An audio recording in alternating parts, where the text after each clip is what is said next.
Olá, estudante do ensino médio, tudo bem? Aqui é o professor Júlio Bastos e vamos começar mais uma aula de física para o terceiro ano do ensino médio, iniciando o ciclo 4. E aqui nós vamos falar mais uma vez sobre circuitos elétricos. Só que a partir desse ciclo eu vou trazer para vocês algumas ideias um pouco mais avançadas para a gente poder discutir essas análises, ok? Então a gente vai tratar de algumas coisas já vistas nos ciclos anteriores, só que com uma abordagem um pouco mais elaborada. Para a gente relembrar, eu trouxe aqui 3 itens que a gente precisa sempre estar lembrando ao estudar eletrodinâmica, que são o conceito de circuito elétrico, que é um caminho fechado por onde a corrente elétrica vai passar. É importantíssimo que isso exista, caso contrário, nada que eu vou falar a seguir faz sentido, ok? Então, esse conceito é fundamental. Segundo, é a lei de Ohm, que a gente já falou um bocado aí no ciclo 3 e no ciclo 2 também, que é uma relação matemática que envolve as variáveis mais importantes na eletrodinâmica, como diferença de potencial, corrente elétrica e resistência elétrica. Estou falando aqui da primeira lei de Ohm, a gente falou sobre a segunda lei também no ciclo 3, mas a gente vai deixá-la um pouco de lado agora. E terceiro é sobre as associações de resistências. A gente também já falou um pouquinho sobre isso, eu vou só relembrá-los aqui. Nós temos 3 tipos de associação de resistências. As associações em série, que é onde eu tenho um único caminho por onde a corrente elétrica vai passar. Temos a associação em paralelo, quando ocorre uma divisão da corrente por mais de um caminho. E temos a associação mista, que é uma combinação desses 2 tipos anteriores. Como eu disse, como eu escrevi aqui para vocês, olha, associação mista de resistências. Nesse tipo de associação, há elementos que estarão em série e outros elementos que estarão em paralelo. Então, a gente tem uma junção das 2 ideias anteriores no mesmo circuito. E aí, gente, tem um problema que é um pouco estranho, mas ao mesmo tempo é muito legal, que a gente vai aperfeiçoando e vai aprendendo cada vez mais. Não existe uma forma padrão de resolver circuito misto. Não é igual no série ou no paralelo que você bate o olho, identifica aquele tipo de associação e já resolve aplicando as fórmulas. Não, na associação mista, a gente começa a ter que trabalhar o que eu gosto de chamar de arte de resolver circuitos elétricos. E aí é o negócio que a gente vai aprendendo com a prática. A gente vai estabelecendo algumas regras, aprende alguns truques e a partir desses truques a gente consegue resolver circuitos cada vez maiores. Claro, gente, que aqui eu estou falando no contexto da física, que a gente trabalha com circuitos eletricamente simples, envolvendo basicamente resistores. Uma vez ou outra aparece um outro elemento que é chamado de capacitor, mas a gente nem vai abordar isso por enquanto.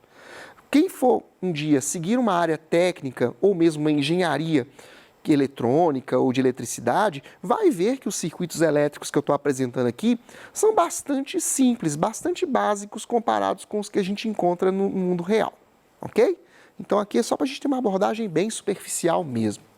Então, olha só, eu quero dizer para vocês na aula de hoje que a gente tem algumas regras que a gente utiliza para poder simplificar a nossa vida na hora de resolver esse tipo de exercício, que começa a aparecer uma quantidade um pouco maior de resistências. Às vezes o aluno olha para o quadro quando eu estou explicando isso na aula presencial, ele fica apavorado, fica assim, Jesus, não dou conta disso não, professor, você é doido? Falam coisas desse tipo comigo. Eu já estou tão acostumado que eu já nem ligo mais que me chamam de doido, Já tem mais de 20 anos que eu escuto isso, então tá tranquilo.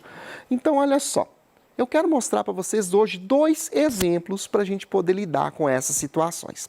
Olha só, exemplo número 1.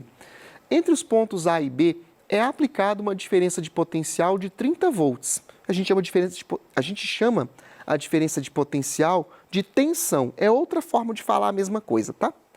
Qual é a intensidade da corrente elétrica no resistor de 10 ohms? A imagem desse enunciado está aqui, ó. Eu vou reproduzi-la ali no flipchart para explicar para vocês como que a gente vai resolver esse exercício, tá bom? Então, vamos aqui.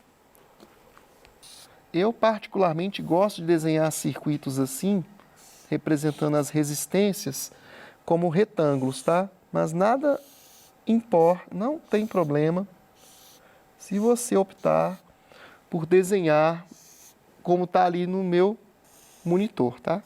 Com aquele formato serrilhado. Aqui é o ponto A e aqui o ponto B. E é dito que aqui, entre esses pontos, nós temos uma diferença de potencial de 30 volts. Bom, como que eu vou fazer para identificar qual o valor da corrente que passa aqui, que é o que ele quer que a gente faça nesse exercício? Bom, eu vou deixar no não, ali é o outro exercício. O que eu vou fazer aqui primeiramente? Eu vou identificar qual é o caminho que a corrente elétrica fará do ponto A até o ponto B, ok? Uma vez que eu fizer isso, eu vou conseguir reconhecer aonde eu tenho elementos em série e aonde eu tenho elementos em paralelo. E aí, uma vez feito esse reconhecimento, a gente vai determinar a resistência equivalente do meu circuito, beleza? Então, olha só, acompanhem comigo. A corrente elétrica está saindo aqui do ponto A, ela passa por esse resistor de 6 ohms que está aqui, e ao chegar aqui, ó, o que está acontecendo? Uma divisão. Eu tenho esse caminho aqui, que é onde está o resistor de 10 ohms, e tem esse outro caminho aqui, ó, onde tem esses 3 resistores aqui. Então, aqui, ó, nós temos uma divisão de corrente. Ou seja, esse pedaço está em paralelo com esse, tá? Só que, ao mesmo tempo, o que acontece? Aqui eu tenho 3 resistores dentro do mesmo caminho. Ou seja, esses 3 resistores aqui estão em série, tá? Então, o que eu vou fazer aqui? Eu vou calcular o série desses 3 aqui e depois eu vou calcular o resultado do série aqui em paralelo com o 10, ok? Eu vou redesenhar o circuito depois de fazer os cálculos. Eu vou colocar esses aqui embaixo. Aqui, gente, se é série, como é que fica? Eu vou chamar de RA, RB, para ficar um pouco mais fácil de compreender. Então, RA seria 2 mais 3 mais 5. Como está tudo em série, então é só somar. Então, deu 10 ohms. Então, aqui, ó, eu posso substituir esses 3 resistores por um único resistor de 10 ohms, que está em paralelo com outro resistor de 10 ohms. Então, vou chamar esse segundo cálculo de RB. Seria 10 em paralelo com 10. A gente já viu que para calcular a resistência equivalente no paralelo é fazer o produto sobre a soma, né? Então, vai ficar 10 vezes 10 dividido por 10 mais 10. Então, aqui vai dar 100 dividido por 20, que é igual a 5 ohms. O que eu vou fazer agora, pessoal? Eu vou tirar esses 4 resistores aqui e vou substituir por um único resistor de 5 ohms. Vou colocar na próxima folha aqui do flipchart. E aí eu vou redesenhar o circuito fazendo essa modificação, tá? Então vejam como é que fica agora o meu circuito após essa primeira fase de cálculo. Eu vou até colocar com outra cor, gente, para vocês identificarem o que eu estou modificando, tá? Então, aqui, ó, é o novo resistor que eu vou colocar em substituição àqueles 4 que eu tirei do meu circuito.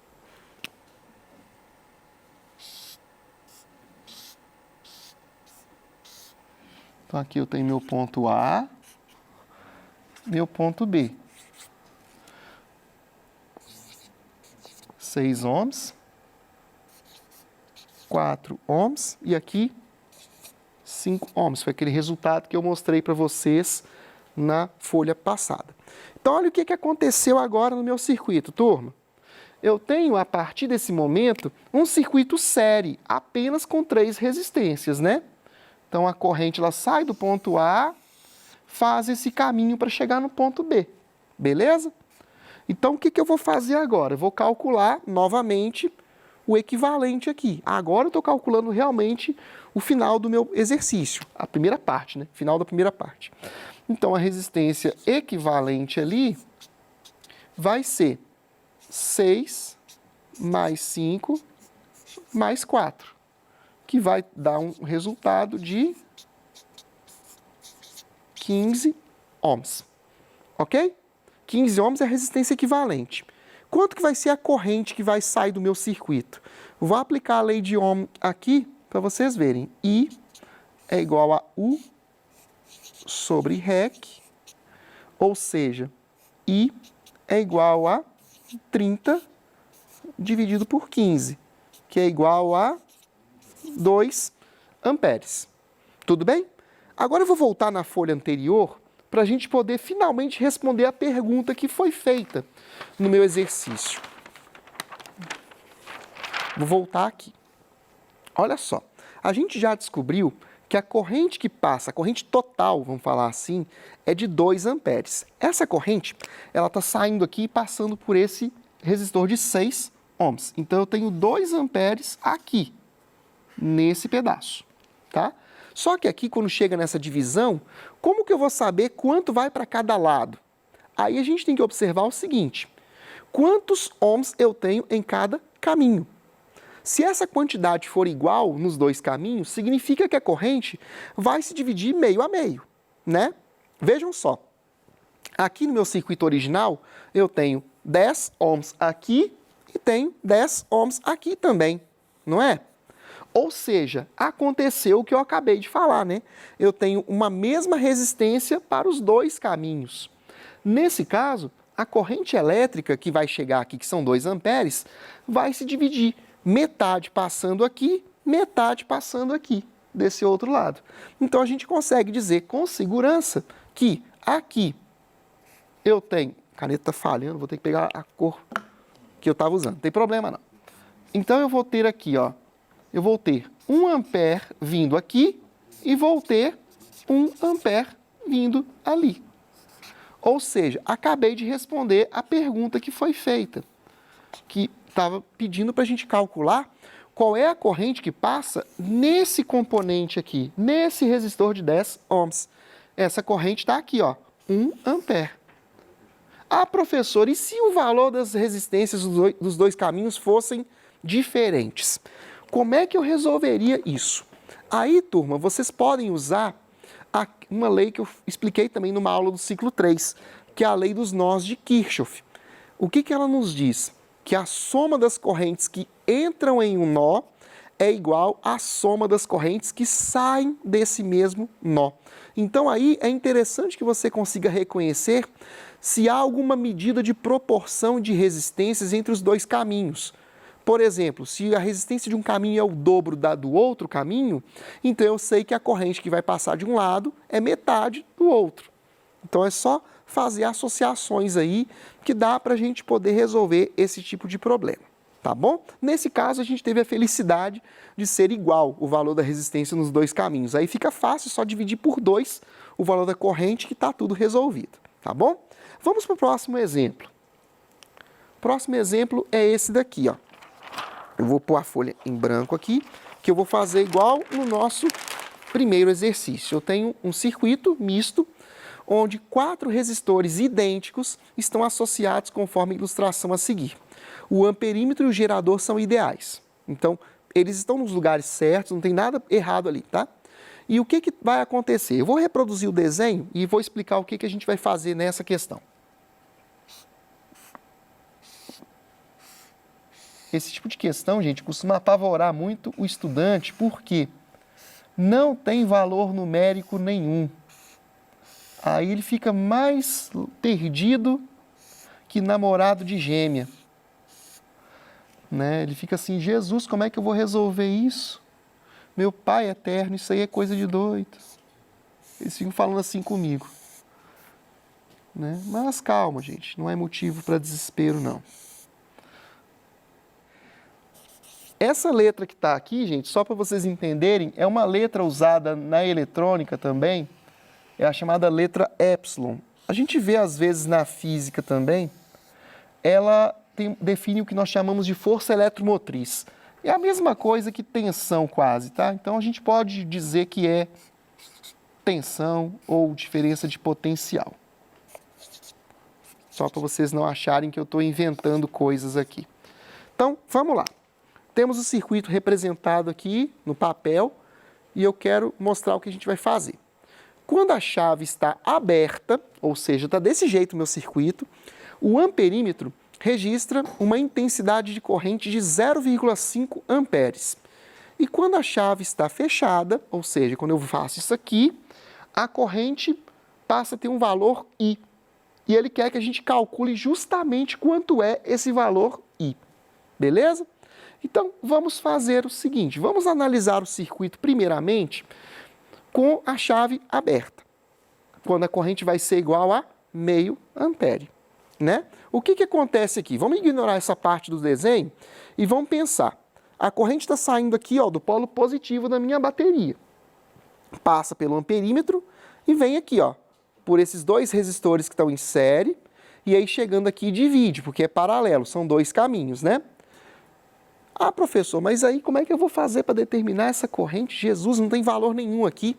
Calma, sem motivo para pânico. Aqui, como é que a gente vai fazer? Eu tenho dois resistores em paralelo, né? E esses dois resistores em paralelo estão em série com esses outros dois.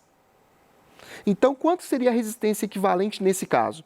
Seria R dividido por 2, né? Porque é metade desse valor aqui, somado com 2R. Então, daria algo como se fosse 2,5 R, ok? Então, guardem essa informação. Com a chave aberta, o meu REC foi de 2,5 R, tá bom? Vamos guardar essa informação aqui. Agora, o que eu vou fazer? Eu vou fechar a minha chave. Quando eu fecho essa chave aqui, o que vai acontecer de novo? Eu vou ter a corrente saindo aqui e vindo. Só que ao chegar nesse ponto, olha o que vai acontecer. Eu tenho dois caminhos possíveis agora. Eu posso ter a corrente passando aqui ou por aqui.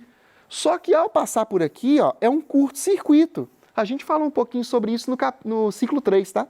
O curto-circuito, só para a gente relembrar, é um atalho que o circuito vai ter que pode fazer com que alguns resistores percam sua função no nosso processo. E é o que vai acontecer aqui. Quando eu fechar a chave aqui, a corrente que deveria passar aqui por esses dois resistores não vai passar mais aqui. Ela vai passar por cima. Então, esses dois resistores perdem sua função no meu problema. E aí, quando chega aqui a corrente, ela vai ter dois caminhos para passar. Para cá e para cá, ok? Então, quanto vai dar a minha resistência equivalente com a chave fechada? Com a chave fechada, gente, essa resistência passa a ser apenas meio R, ok? Olha o que aconteceu com o valor da minha resistência equivalente aqui. O valor reduziu-se em 5 vezes. O que significa isso? Como a minha fonte fornece sempre a mesma tensão, se eu diminuir a resistência, eu vou aumentar a corrente. Na mesma proporção, né? Então, se aqui a minha corrente ela valia 0,5 amperes, aqui, ó, ela vai ter que ser 5 vezes maior, porque quando eu diminuo a resistência, eu aumento a corrente. Então, isso vezes 5 vai ser quanto? 2,5 amperes. Esse vai ser o valor que vai aparecer aqui no meu final do problema. Tá bom, gente? É isso que eu queria mostrar para vocês hoje. Estou encerrando aqui. Qualquer dúvida que vocês tiverem, mandem suas perguntas. Bons estudos para vocês e até a próxima.